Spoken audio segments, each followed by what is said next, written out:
to Fermentation Station. This is my kitchen. Welcome to my kitchen, and today we're going to make one of my favorites, hot pepper sauce or relish or whatever you want to call it. This is a bunch of jalapeno peppers that I grew in the garden. Unfortunately, they weren't hot enough. Some of them weren't even hot at all. So what I'm going to have to do is mix them with some of these poblano peppers, hot poblano peppers that I also grew. And I also went to the farm stand and bought 30 of these habanero peppers. So let's get started here. This is going to be a sauce. Refrigeration is always optional with fermented products.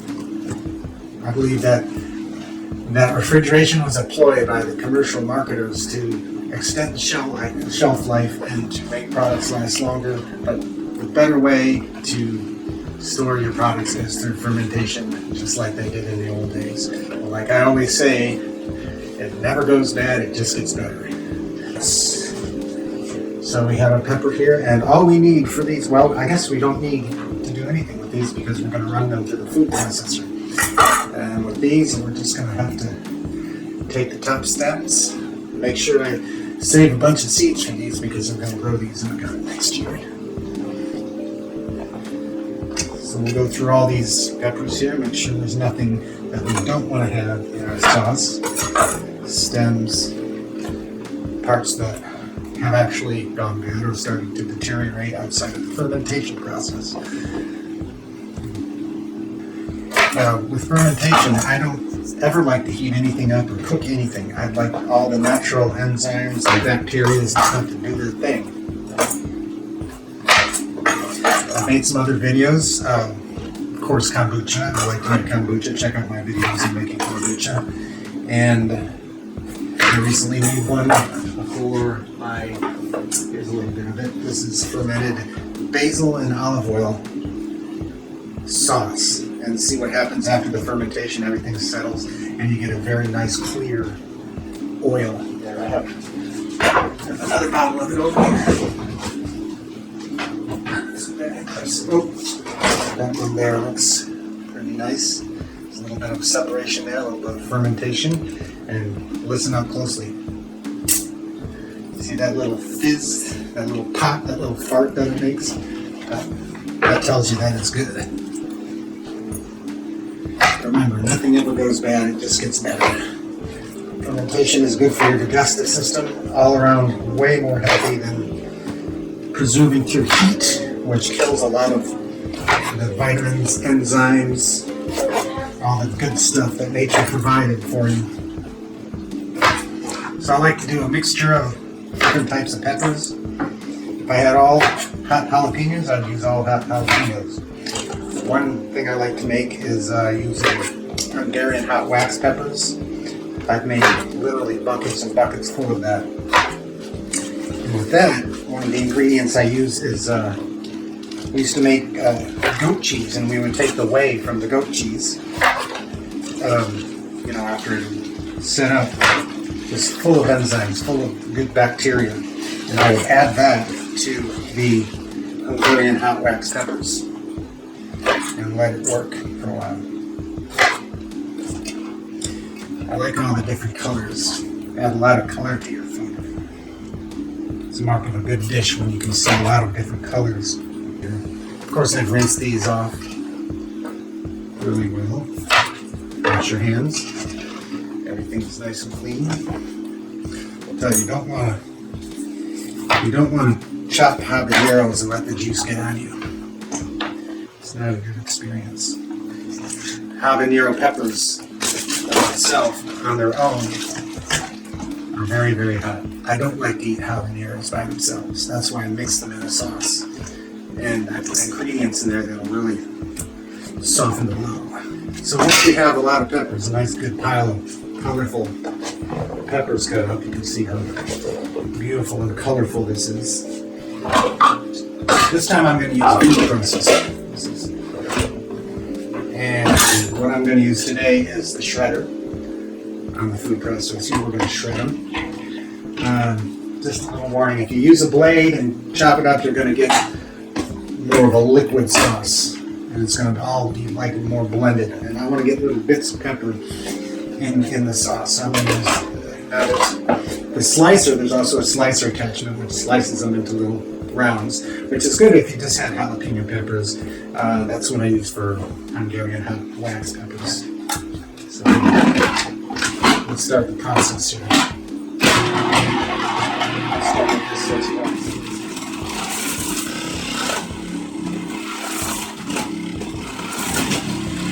Let's see what we get. Okay, so I'm getting little shreds of peppers in there. Kind of shreds. That's been perfect for what I'm doing. Alright, so this goes relatively fast.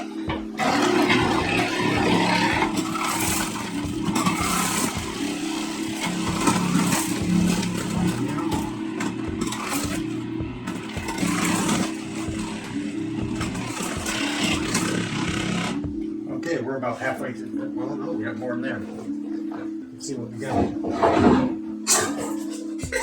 That's a nice mixing bowl. Alright, like I said, handle with care these if you get a lot of the juice out of you. I think that's what we got right there, see? Nice shreds. And these pieces, you don't want large pieces in there, you can take those out and so there we go. Looks like we might even need a bigger bowl. That's going to make a beautiful, beautiful relish or sauce or whatever you want to call it. Chutney. Like I said, it won't never have to be refrigerated. It's optional. Let me take a minute here and cut open some of these habaneros. See if I can get some good seeds out of there.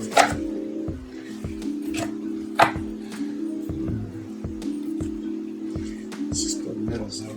I'll get some good seeds for next year's garden.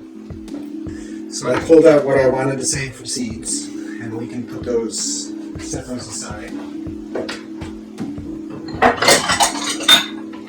Set those aside for now in a bowl. That'll be quite a few little habanero plants, I'd say. I don't particularly like to grow habaneros, but I think they're good for adding for these sauces. Some people like to eat habaneros. One thing I've made with habaneros is I've dried them, and I would grind them into a powder with salt, and then use that to sprinkle on your food, and it makes it less harsh.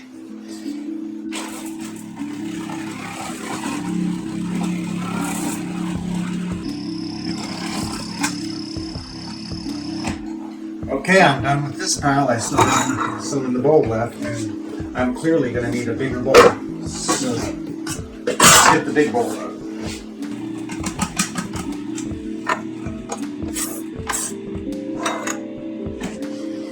Alright, there we go. We've done all. The whole filling. Quite a bit. Fantastic. Now, see how all the juice I have on my hands? I can feel it a little bit through a little sore I have on my hand, but don't want to go touching your face. Don't want to go touching other tender parts of your body. Not for a while. Not until that juice dissipates. Just warning you.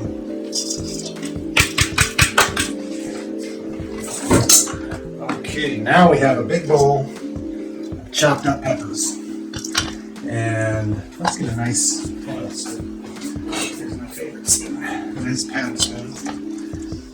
Usually for mixing bananas and things. And we'll start to mix it all together. As you can see, there's some nice little chunks in there. Okay, so first thing, salt. I want to add some salt. Salt to taste. Now I can pretty much guess. Just sprinkle the top. Say you're like salting some food or something, and you just want to put this kind of handful in there. Mostly for flavor. We use salt and things like that to also help slow down the fermentation process. When you slow down the fermentation process, then the bad bacteria don't have a chance, and the good bacteria have a chance to take over. So we have that. The next ingredients we want to add, secret ingredients. This is raw honey. If you can locally source it, that's fine. This one came Well, you know where it came from. So this is all I can find on the page right now. Honey is full of enzymes, it's full of preservatives. It's just the best thing you can use to help preserve things. You can add as little or as much as you want. I'm just going to add, just sugar top it. So what do we have in about? That's about half a cup in this whole thing. You know, if you like it sweet, you can make it sweet. If you like it salty, you can make it salty. I just like it kind of in between. All right, now for the next ingredient. So my next ingredient, organic raw apple cider vinegar with the mother in it. Now you can flavor this, but I don't see the point in flavoring them when you want to actually taste the different flavors of the peppers. And these things here just kind of help with flavoring. Vinegar also is a strong preservative. It helps slow down the fermentation process, which gives the good bacteria a better chance to survive, and the bad bacteria, well, you get rid of it pretty quick.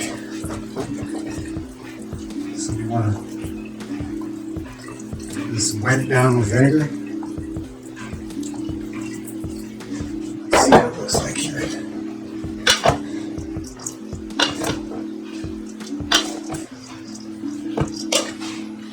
Yeah, see the large chunks here? They'll just taste like the rest of it. You'll have a selection between small chunks and large chunks. So, salt, honey, and vinegar. Let's give it a taste test.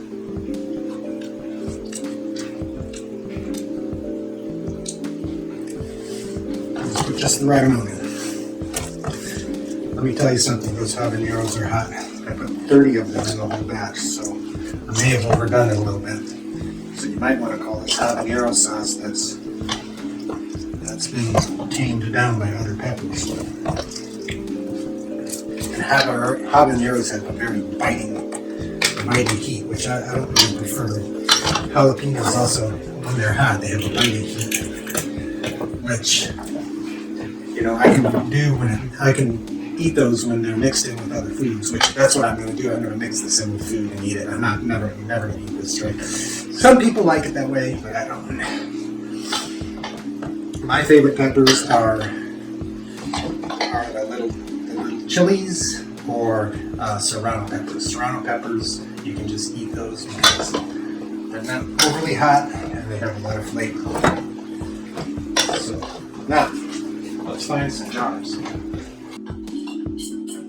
I've got some good supply of regular mason jars. You can also use repurposed jars. Let's find a repurposed jar. So we can use this repurposed jar. With fermenting, repurposed jars are perfect because you're just fermenting. So there's some liquid in here. It's starting to make juice in the bottom, liquid. We've got the honey in there. All those things. Everything works together. You can ferment this without anything but these three ingredients: the cider vinegar, the honey, and the salt. Some people like to flavor it with garlic, they like to put herbs. However, but I like to leave that for the dishes that I make and use that as a flavor.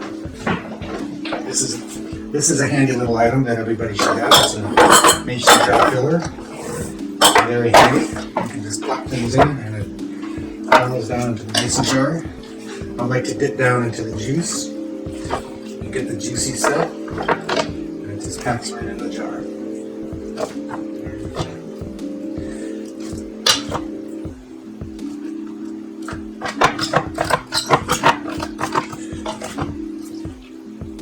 See how many jars we can get in this.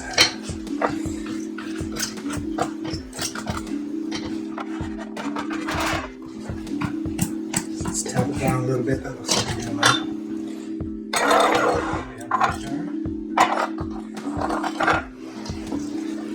And you see down there, I don't know if you can see, but you can see the juice starting to work up. If I have juice left over, I can make a pepper juice that I can put on my food.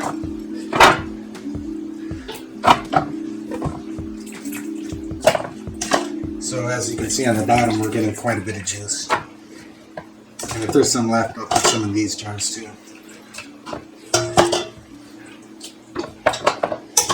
And you can start eating this right away. You don't have to wait till it ferments. It tastes good just the way it is. The whole point is that it stores. It stores just like that in the jars. Let's get some juice in here. So 4 quarts, I got pretty much a gallon of sauce out of all that. 4 quarts. So that's perfect right there. So you got the jar full of liquid. Just a little bit of airspace at the top.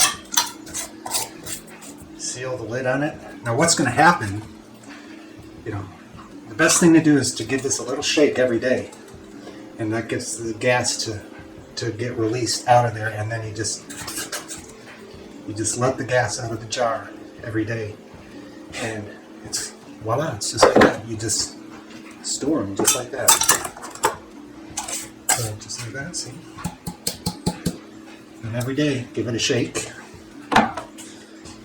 Rinse the jars off. Sometimes I have to put these in a pan or a plate because as they ferment, sometimes they'll bubble over. So that's why you always want to shake them down, get the gas out. All right, look, I got a little left here. So guess what I'm going to do with that? I'll put it in my repurposed jar and we'll just consume it. And my favorite dish. So this is very, very hot sauce.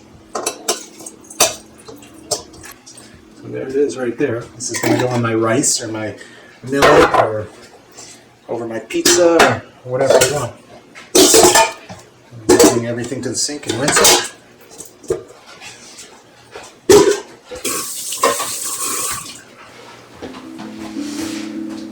And there you have it. So I'm going to make a follow-up video on how this goes. Stay tuned. Look for the link in the description to my follow-up video. Also watch my videos on kombucha making kombucha, making them in large batches. I'll show you how to make how I make kombucha 2.5 gallons at a time. And we're going to be fermenting things right as we go along. So check back and subscribe for notifications, and thanks for watching.